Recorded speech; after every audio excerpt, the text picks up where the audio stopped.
convidamos agora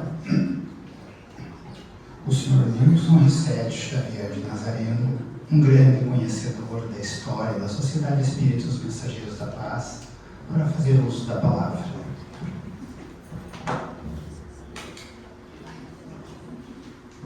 Eu não sei se...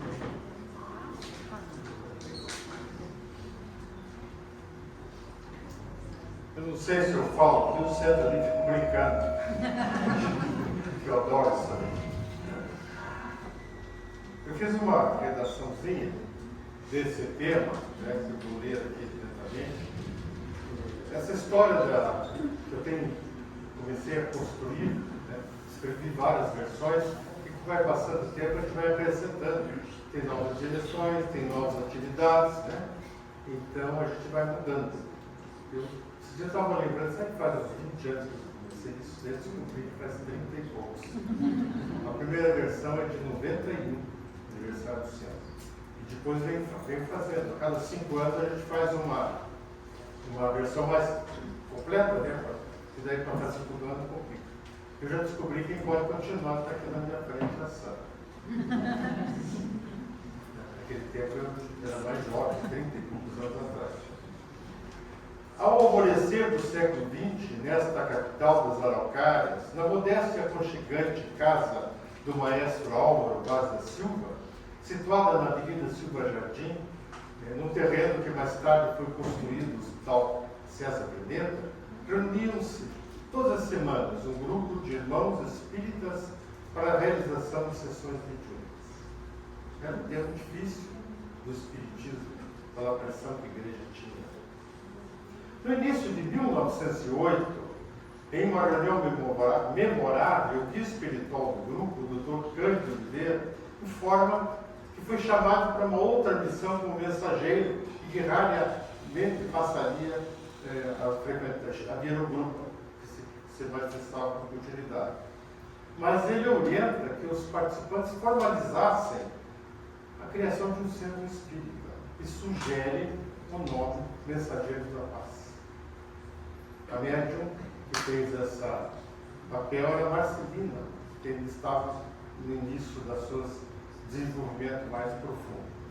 Passa um tempo, então, em 11 de abril de 1913, a sociedade é fundada com o nome de Centro Espírita Mensageiros da Paz.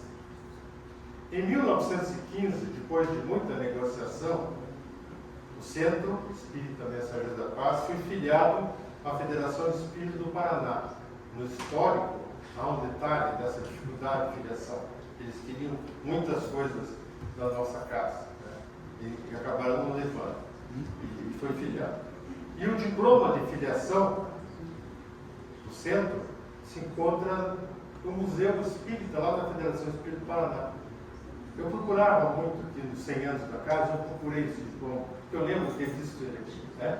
E nada. Um dia fui lá, a convite, a conhecer o museu, chego lá do de cara, está na parede do museu, está muito bem cuidado, né? Seguramente, lá está mais garantido, fica lá a história. Porque é o primeiro centro, né, mais antigo, digamos. Já existiam outros centros na época, que depois deixaram de existir. E o Mensageiro é o mais antigo, que está afiliado, portanto, é muito tempo. Em 1919, o Centro Espírita Mensageiros da Paz altera a sua estatuto e passa a denominar-se Sociedade Espírita Os Mensageiros da Paz. Essa denominação veio até o ano de 2007, quando, por uma interpretação equivocada da nova legislação brasileira, Código Civil, a FEP recebe a orientação de área governamental para solicitar que toda entidade que tivesse em seu nome a denominação de sociedade fizesse alteração para outro nome sob pena de multa, porque a sociedade não podia existir para quem não tivesse fins lucrativos, tinha que ser só para fins lucrativos. Isto posto, né, a FES orientou as instituições para substituir o nome de sociedade por outro: centro, associação, casa, grupo, espírita, etc.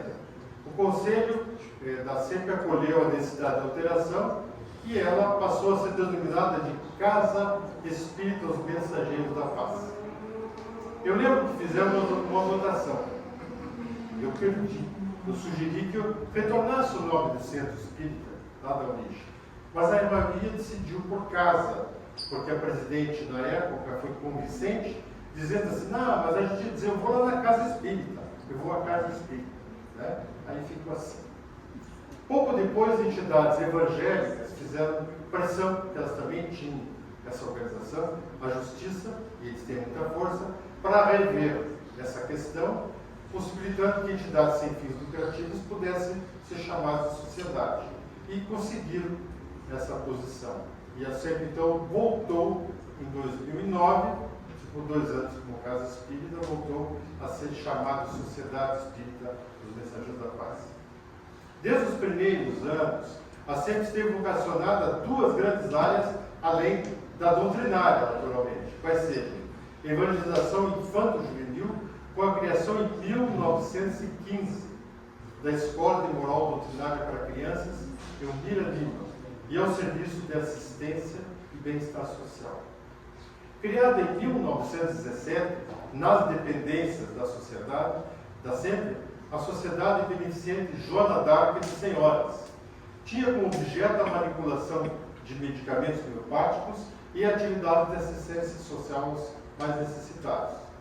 Eu não tenho informação até quando essa entidade funcionou, mas de uma certa forma ela foi a precursora da Associação Beneficente Abrigo Berço, criada em 1947, com a construção desse prédio ao lado.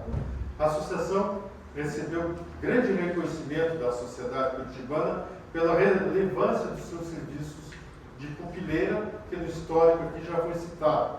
Ela recebia crianças para adoção, né? E com o Jesuado fazia colocação em famílias. Depois ficou difícil, daí ela transformou numa creche, mas ficou difícil. O Conselho Deliberativo da SEMP, em reunião de 1973, eu já participava do Conselho, devido aos altos custos para manter a associação, com o propósito de pupileira, decidiu encerrar a associação durante o ano de 74. Nesse mesmo, 1973, a SEMP sofreu alteração estatutária, criando os primeiros departamentos, entre eles o Departamento do Bem-Estar Social. Em janeiro de 1974, eu fui eleito presidente da SEMP, com a missão dada pelo Conselho, muito difícil, de encerrar a Associação Beneficente do Abrigo Berço. Em 1974 eu era um pouquinho mais jovem, né? Então imagina a dificuldade de lidar. Mas a gente fez o papel. Né? As atividades mais relevantes, né, passaram para o Departamento do Bem-Estar Social. Contudo, a atividade relevante da SEMP, desde a origem, como entidade do movimento espírita, é doutrinária, nas suas diferentes dimensões, quais sejam difusão, por meio de palestras, passes, seminário, livraria e biblioteca, estudos doutrinários e da mediunidade, fluidoterapia, atendimento fraterno, além de outras. Além de orientar também para que todas as demais atividades estejam em alinhamento com os princípios espíritas e do Evangelho. Essa é uma dificuldade, porque qualquer outra atividade tem que estar alinhada com os princípios basilares do estatutário da entidade, que é uma entidade espírita, que segue a orientação, digamos assim, dada por Kardec. Nesses 11 anos, 111 anos, estiveram na presidência da SEMP 27 diferentes confrades. 7 deles ocuparam o mandato por um ano. Por exemplo, era o vice-presidente que ia substituir o presidente, como foi o meu último mandato de presidência, quando o nosso irmão faleceu. Né? Teve o Celso Sturte, que na mudança do Laerte Gabardo Guimarães, que foi onde assumiu. Teve outros, né, que totalizaram. E 2 deles totalizaram 11 anos na direção. Um deles, muito importante para esta casa, ele ficou 11 anos consecutivos, porque ele fundamentou as bases aqui da construção da edificação, que é o Otávio Cruz, que é dado o nome de auditório a ele, ali na frente. Tinham 3 irmãos Cruz. Otário, que também foi presidente, o Otávio e o Aído Brusque, que foi também presidente da casa. E apenas, entre esses 27, 2 irmãs apenas exerceram a presidência. A dona Ingrid Silveira e a Eva Monteira Cardoso. Tribulações. Há quem não as tenha como teve. Tendo em conta que nós reencarnamos como espíritas, somos mais endividados do que percebemos. E é natural que nossas relações na sociedade não sejam as mais harmônicas possíveis. E no meio espírita não é diferente. Nem sempre estamos desprovidos de interesses pessoais, quer por interpretação da doutrina e seu propósito, quer por orgulho e vaidade, e outras deficiências muito comuns a todos os reencarnados neste mundo de expiação e provas. Assim, em muitas ocasiões, entramos em desentendimento. E um dos mais sérios, de que me lembro, desses quase 55 anos, de agosto completo 55 anos aqui, ocorreu alguns anos passados, com a demandada de dezenas de associados para a formação de outra instituição. Bom, teve um fator positivo que criou uma nova célula. Obrigado, Flávio. Outras vezes, disputas acirradas por liderança, por defesa de ponto de vista, etc. Quem sabe todas essas marolas do transcurso da viagem centenária da SEM, seja pela nossa incapacidade de entendimento e aplicação do que propôs o mestre Leonesa na Kardec, ao codificar a doutrina e incentivar a formação de novos espíritos. Aliás, ele recomendava que os grupos fossem pequenos, porque lidar com pouca gente é muito mais fácil do que lidar com muita gente. Que fosse assim.